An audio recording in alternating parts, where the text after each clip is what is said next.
Fast Forward Productions. The women are speaking. Hello, welcome back to another episode of The Unfiltered Entrepreneur. I'm your host, Ashley Pollard, and I have a very special guest joining us today.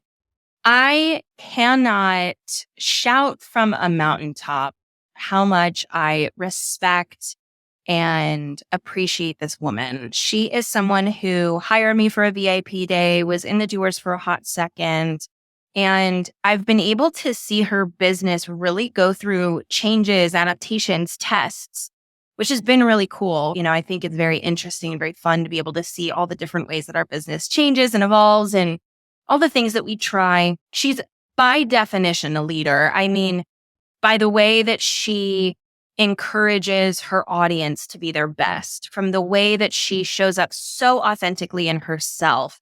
She vulnerably shares. She's clear in her ethics and her morals. She is very determined and ambitious and brave.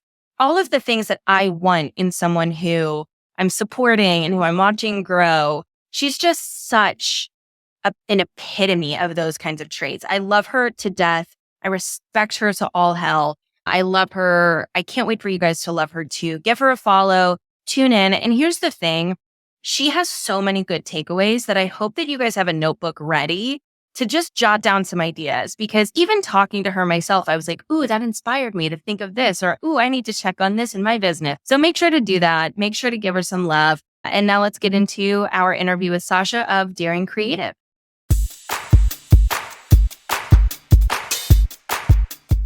Hello, welcome back to the Unfiltered Entrepreneur podcast. I am delighted with the guest that we have with us today. We have Miss Sasha. I'm never going to say your last name right. It's okay.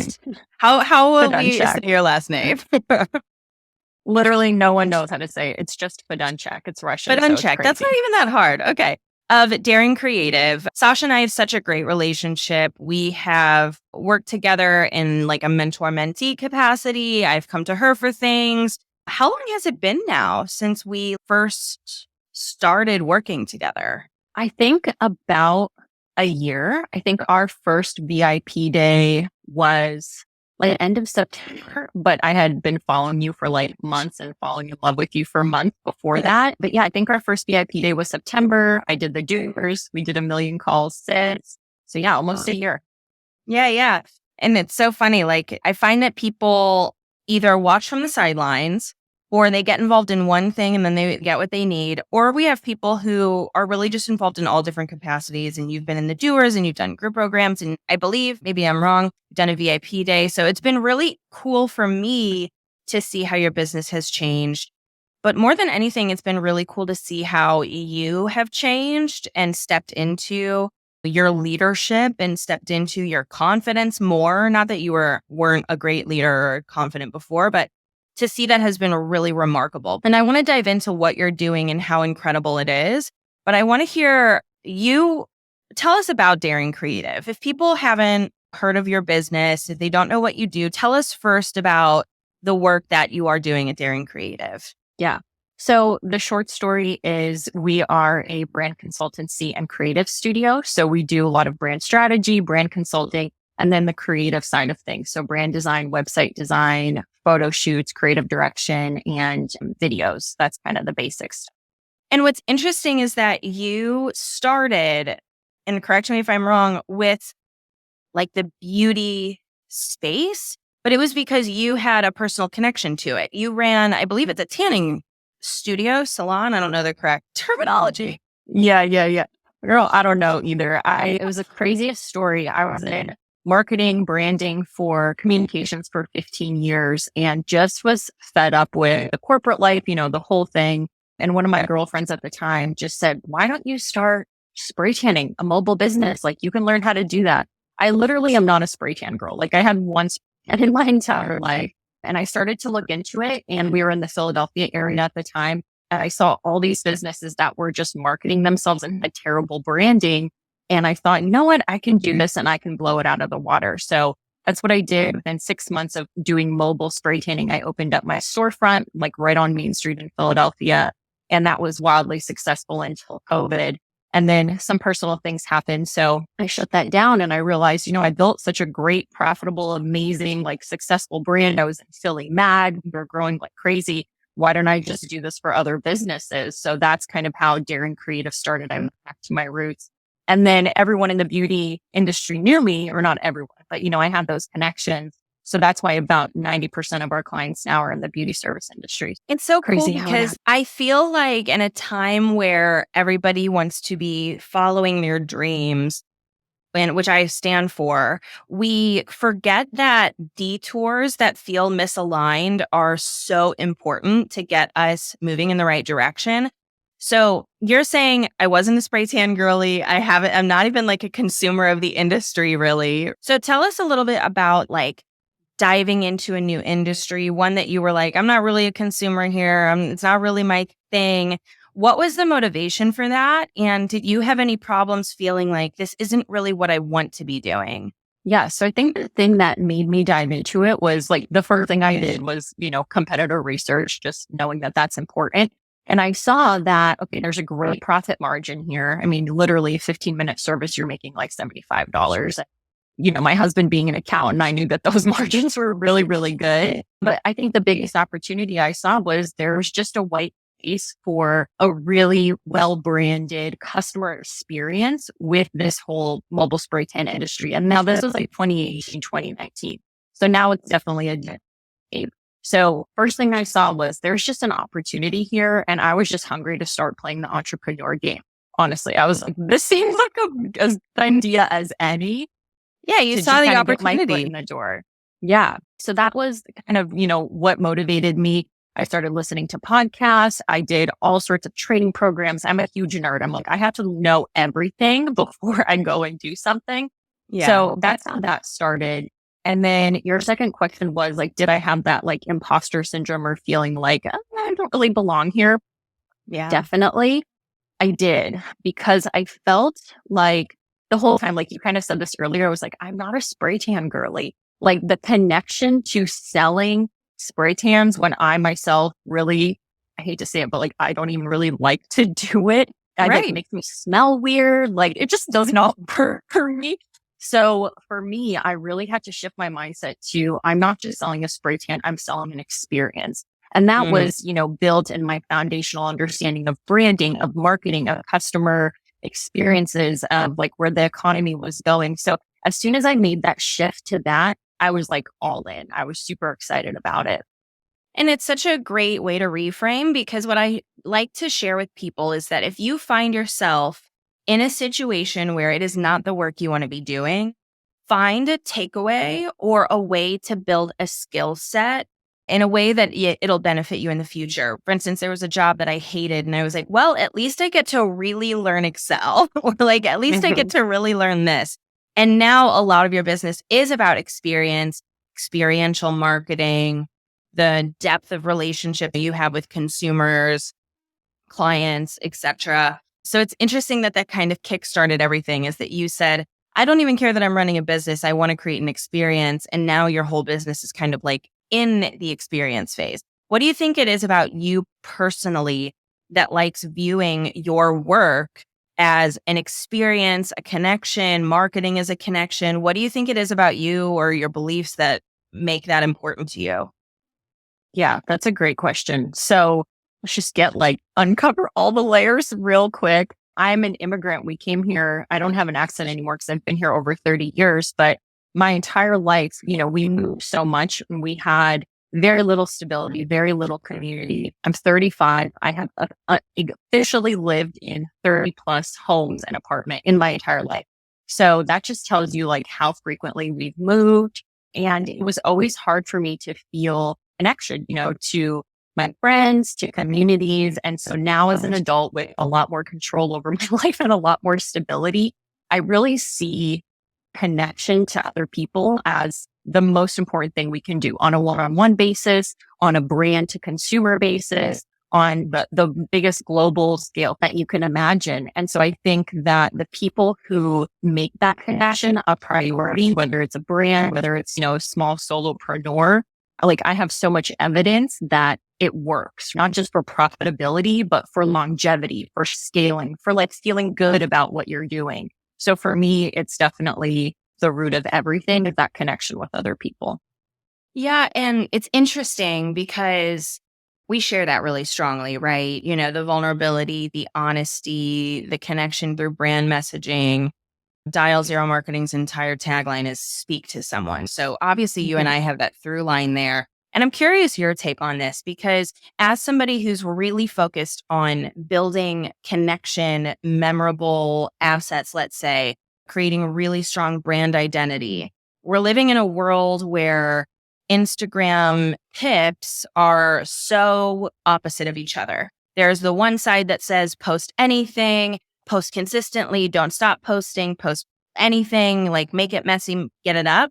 And then we have the other side that is, take the time to really invest in content because video is driving and brand identity is so important, make it perfect. Where do you land on the marketing scope of like how you recommend clients using marketing? And how do you kind of perceive this future of social media of do more with less effort or do less with more effort? I think that's a great question. And I think I'll say two things. There's no right or wrong answer because it really just depends where you are. And pretty much none of us are born with like the magic innate ability to understand, but I think it does come down to messaging. So for me, this whole tie between like connection and messaging and branding and marketing, if you deeply understand what's going on with your end consumer and you can speak to not just like their pain points and have a bunch of like pain point disempowered messaging, but really understand what are they looking for? What's the outcome? What problems are they trying to solve? How are they feeling? All those deep layer psychographic type of things. If you're messaging right, you don't have to do tons and tons and tons of content because you're saying the right thing and you're creating the right visuals that are going to, it's like having a bullseye, right? It's like, let me go right to the bullseye with one arrow instead of 30,000 arrows all over the bullseye. Now, it doesn't mean that, the other way is wrong necessarily because you might land on something that maybe touches someone else's heart. But I do think you're going to work a lot harder when you don't start with the right messaging. You don't start with deeply understanding and wanting to connect to that customer. It's just going to feel a lot more chaotic. And I can definitely say that from experience in my own business and working with like 200 people at this point, just in the last, not even 3 years, that if there's no messaging foundation, no deep understanding of customer, you're going to constantly be posting and doing more. It's going to feel really chaotic. Absolutely. We see it all the time, don't we? Where you can tell when someone is trying to play the Instagram game. And I think you can tell when someone's trying to play the connection game. And you can go aesthetic, you can go non-aesthetic. Different ways work for different people. But I do love that you have a service focused on building really incredible assets, which I want to touch on later. But and the service that you're offering that I think is really interesting, just from a learning perspective, if anything. But what I want to come back to is you talking about like serving, hundreds of people over the past few years. I always notice that entrepreneurs that are at the, let's say, $100,000 to $300,000 range, maybe $100,000 to $250,000 range, maybe even down to 80. They're like, okay, I've made money. I've made like decent money alone or with a VA. And then we tip into to grow this. I have to either accept where I'm at or make some changes, which is typically team, additional revenue streams. And that I think is the hardest part for entrepreneurs. That's the part I like to serve is this like, you've already made a decent amount of money of proof of concept. Let's expand. And I'm curious for you, I feel like that's the road that you've been on to the past year about expansion and doing it correctly. And I want to talk a little bit about that. So, what has it looked like for you growing and expanding a creative agency? How has the last year been for you? It's been hard. It's been sloppy sometimes. And it's definitely been a lot of like personal growth, because it's a lot of like releasing control. I'm definitely like the first daughter syndrome, right? So like the control and the perfectionism is high with this one. So, working with my team, encouraging their growth, making sure people are in the right seats and the right, on the bus, making sure the bus is not on fire. Like it has been a lot. I'm also a mom of a toddler. So it's like, some days have been crazier than others, but something I've learned from you and something that, I've really been working toward with teams is you have to have the systems in place first. You can't expect a team member to come on and just solve all of your problems. And I really admire how, you have all these SOPs and you say, like, if I get hit by a bus tomorrow, someone can come in and run my business. And that has really made such a huge impact on me.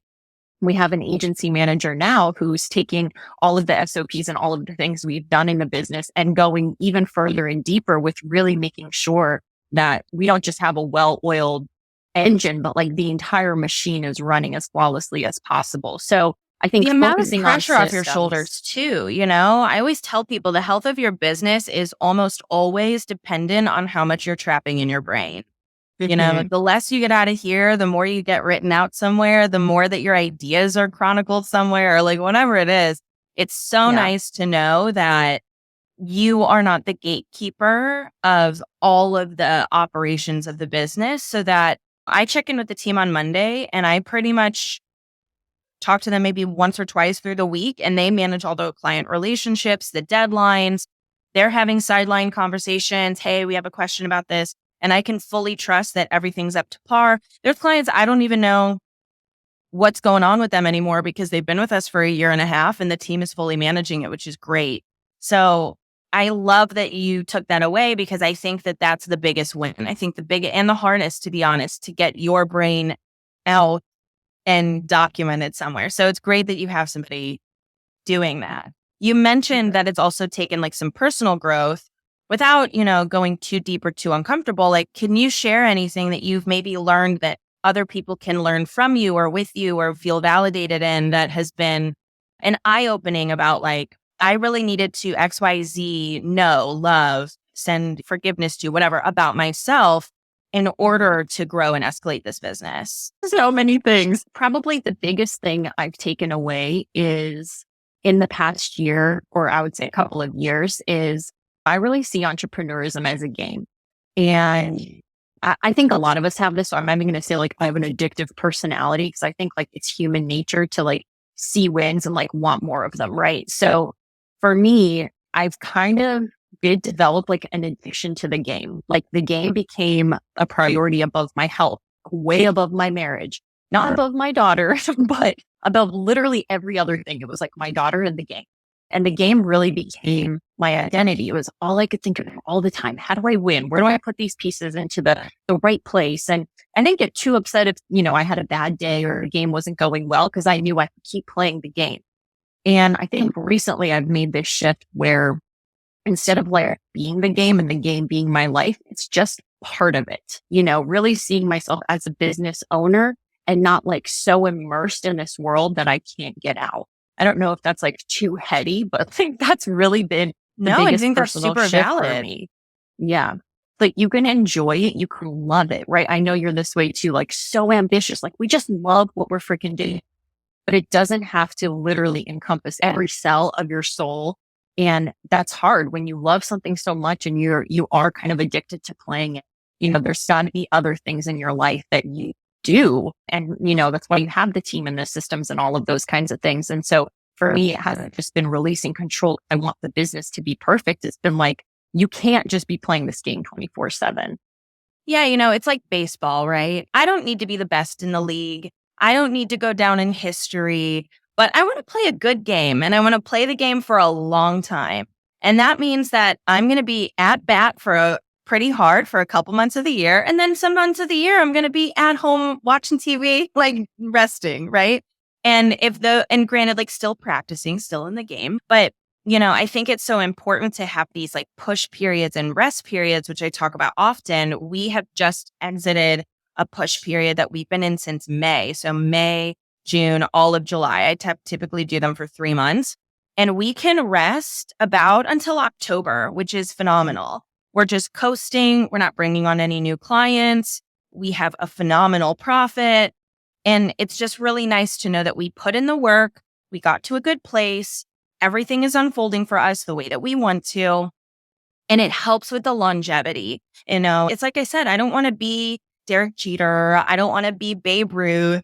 but I want to be a player that is respected and I want to stay in the game for a long time because I like the game. I don't care to win. I don't care to, be at the number one level, but I like this baseball. You know what I mean? Like I like this game. And I'm glad that you are starting to see that too, because I do think that it changes how you view your day to day. When you realize it's not all going to be like taken away tomorrow, you can say, no, I want to be doing this for 10 years, And is that kind of the shift that you notice? Like nothing's going to fall apart today? I think so. I think it's the level of intensity. Like I am really confident in my business in general and just my ability to be resilient. If this burned to the ground tomorrow, I have 50 other plans for businesses. But I think it's just like I said, it's more the intensity, the push and the rest. It's something I've learned from you too. And I'm not the best at implementing that. But that's what I'm working on, right? It's like my game is 100% intensity every day for the last 3 years. And so we're kind of making that shift to realize we can still be in the game and not push quite as hard every single day. So that's the big shift. Now, you have built this business. You started with brand and web design for those in the beauty space, I think it's fair to say. And then there was a shift. There was a shift into doing more, into expanding. Tell us now what's new about the business and in a way that we can learn with you. I want the listener here to know that this is a way for us to kind of like see other people's evolution and get an inspiration from it. So tell us a little bit about where you grew into and why you made the decisions that you did in that expansion strategy.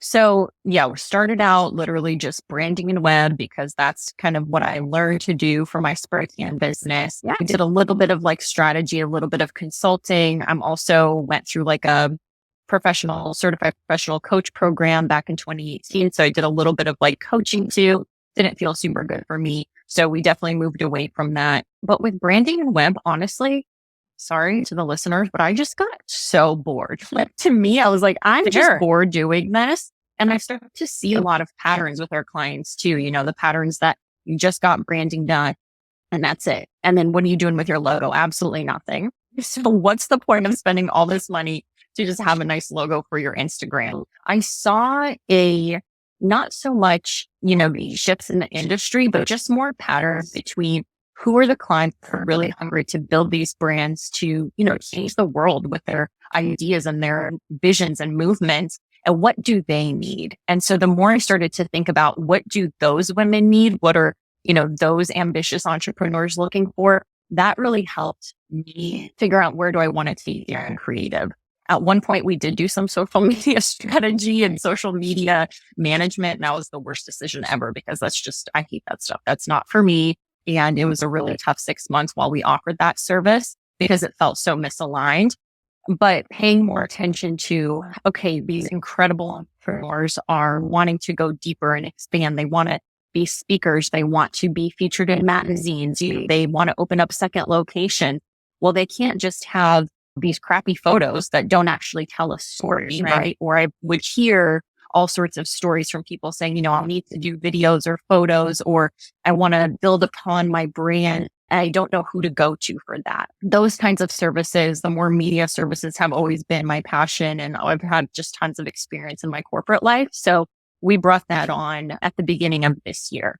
And so now it's kind of 50-50 between our brand web strategy service and our creative direction photo shoot video service. That's going to be so fun too, because I feel like when I was going through my fashion industry career, I was excited to be going through the ranks because I kept doing this thing where I was like, when I get to the next level, I'll be able to make more decisions. When I get to the next level, I'll be able to make more decisions, XYZ. I got a little bit more. I started as an assistant and then I moved up to a junior account executive and then a senior account executive and then a management position and so on and so forth.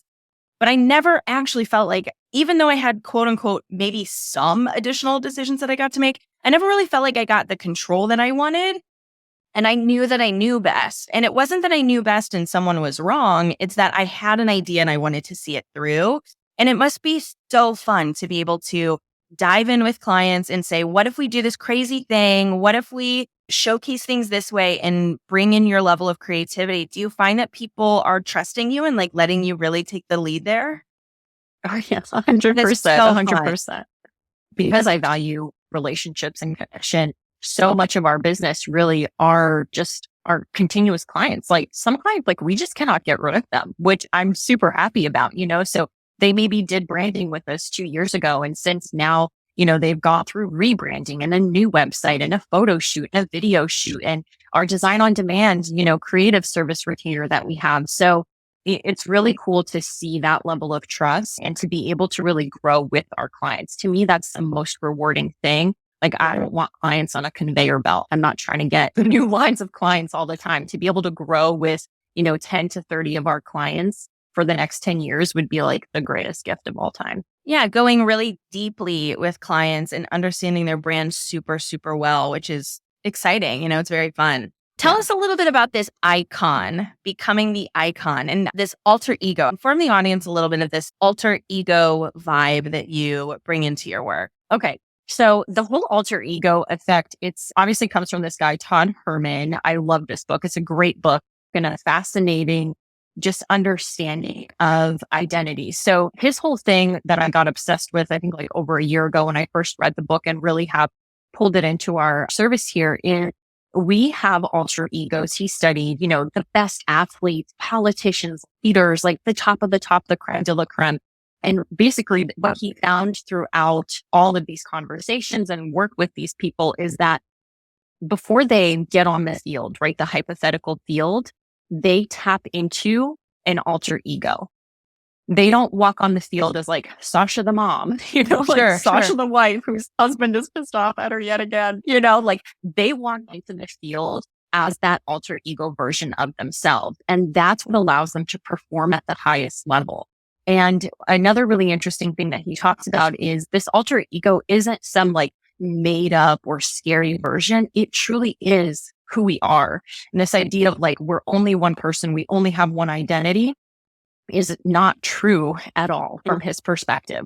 So this idea that like tapping into that secret identity, the author talks about how he literally wears a pair of fake glasses to really step into that like Todd who would talk to these really important people, right? And so we have these like little things that we might do, like maybe it's lipstick or it's like doing our hair a particular way that like, okay, we're now this alter ego version of ourselves. So with the Become the Icon experience, I'm so excited. I get like out of breath every time I get so excited. But with the Become the Icon experience, I really wanted to help our clients tap into that. Not just another photo shoot, not just another video shoot, because there is something wildly magnetic and powerful, not just from the like attract your dream clients crap, but like truly about showing up as this incredibly not just even higher version of yourself, but again, this like magnetic, empowered version of yourself that truly does attract, whether you want to call them dream clients or whatever, people to you.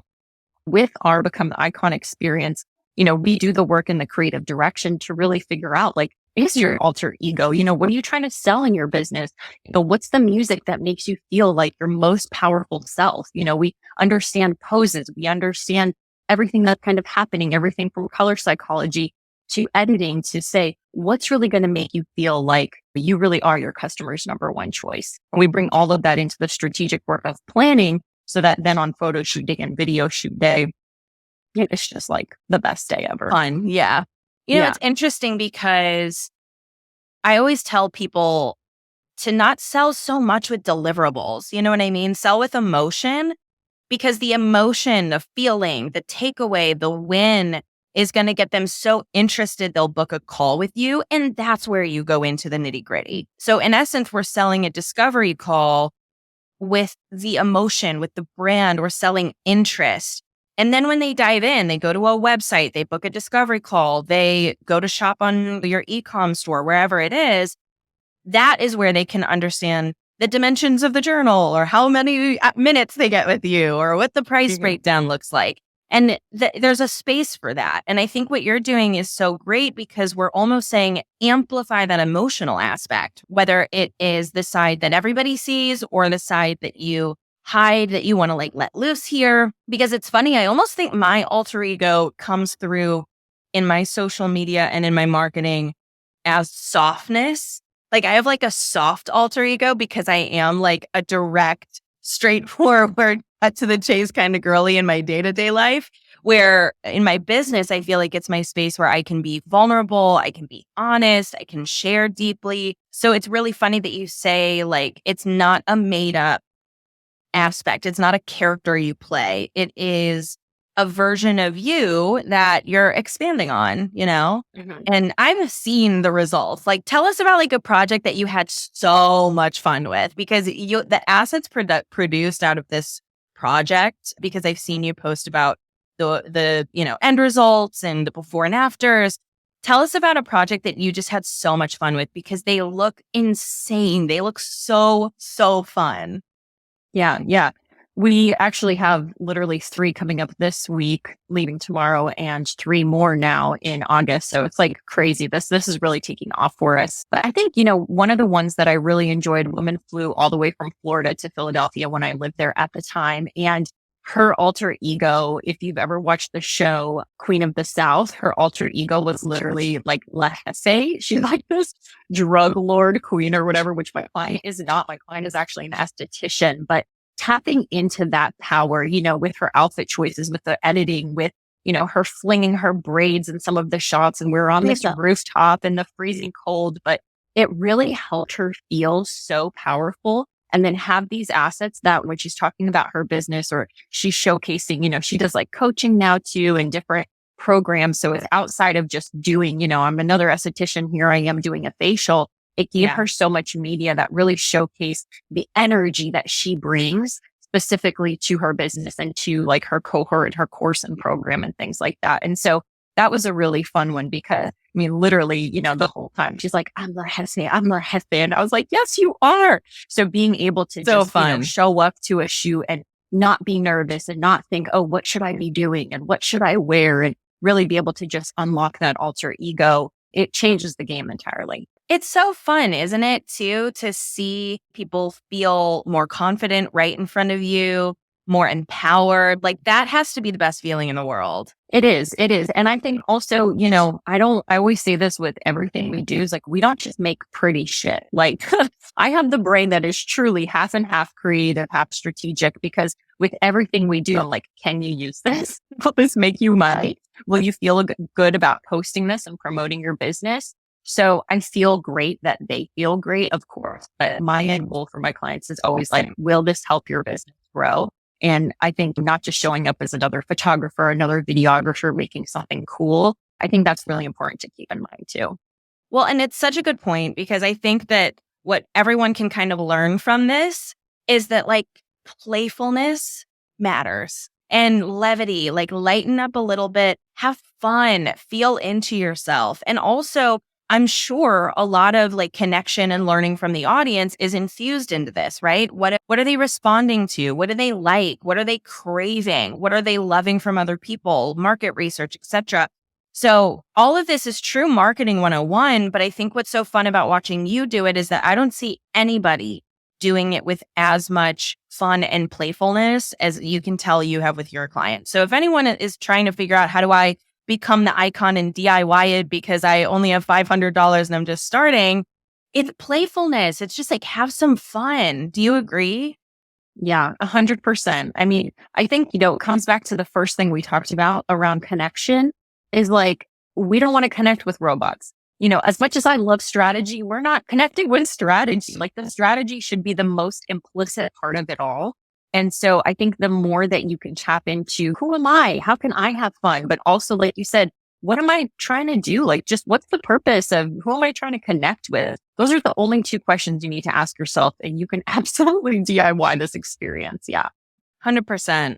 And I think that's like the fun part. I think it's fun to find yourself along the way, which also kind of, goes back to what we talked about before, which is that like a lot of times these redirections, these adaptations, these versions of ourselves will land you where you actually see yourself going. Being broad with your goals, but specific about the parameters is kind of how I run my business. I generally want to help women. I'm really only strict about like, I won't do this. I won't do this. I don't like this. This is not something that's fun for me. These are the kind of ways that I work best. Outside of that, I just want to have a good time. And I think that you're definitely pulling that out with entrepreneurs and it's very fun to see. Sasha, tell us a little bit about the Becoming the Icon service. If someone were interested in doing something like this with you, is this something that you're offering to only existing clients, or is this open to the public?